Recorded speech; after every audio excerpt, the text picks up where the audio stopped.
Madeo brothers and sisters, I'm Erks from the Holy Trinity community in Davao. Today's gospel is taken from the book of John, chapter 1, verses 47 to 51. Jesus saw Nathanael coming toward him and said of him, "Here is a true Israelite. There is no duplicity in him." Nathanael said to him, "How do you know me?" Jesus answered and said to him, "Before Philip called you, I saw you under the fig tree." Nathanael answered him, "Rabbi, you are the Son of God. You are the King of Israel." Jesus answered and said to him, "Do you believe because I told you that I saw you under the fig tree? You will see greater things than this."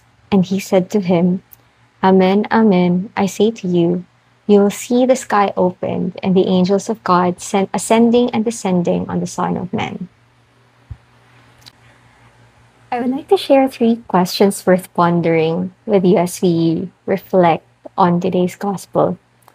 First question: what does it mean for me that Jesus sees me even when I feel alone or unseen? Today's gospel is part of a passage where Jesus gathers his first disciples, and we know that they all came from different walks of life, and each was called in a unique and personal way. Today's main character, Nathanael, asks of Jesus, "How do you know me?" And Jesus answered him, "Well, before Philip called you, I saw you under the fig tree."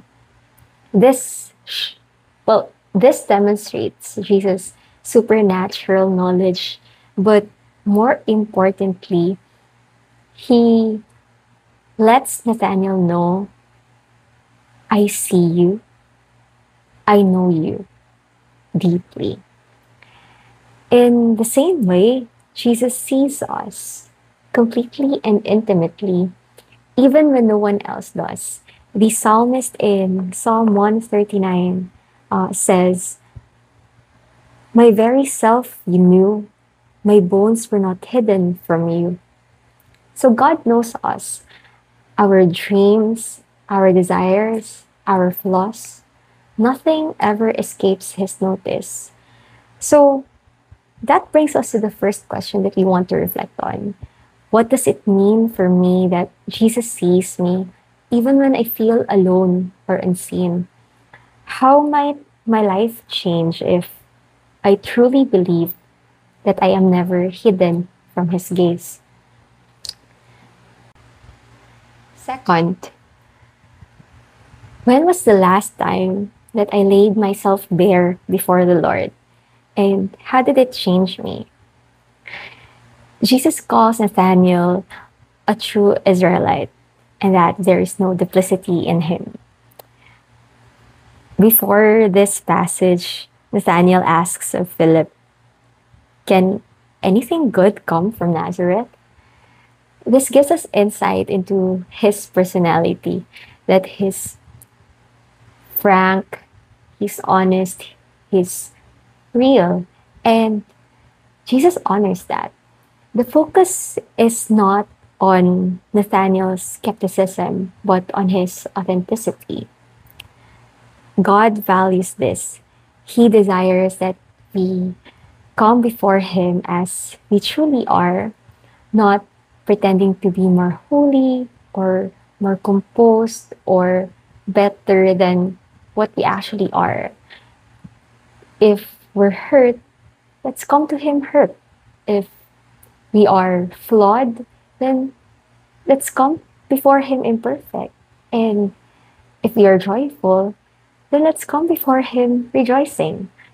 God's desire is the integrity of our hearts and not perfection. So that's where we come to the second question, right? So when was the last time that I laid myself bare before the Lord, and how did that experience change me? And if you've never done that, it's not too late to do it. God already knows what's in your heart, but he would definitely love to hear it directly from you. The third question is, Am I open to seeing the greater things that Jesus wants to show me?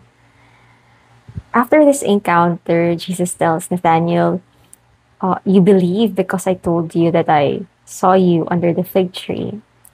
But you will see greater things than this. You will see the sky opened and the angels of God ascending and descending on the Son of Man. Imagine being Nathanael. You've never met Jesus. And yet, when the first time you encountered him, he tells you what you were doing and where you were. And that alone is incredible. And yet, he promises even greater things. Brothers and sisters, that promise wasn't for Nathanael alone. That promise is for you, for me, for anyone who sincerely believes that Jesus is Lord. So let's ask ourselves this question.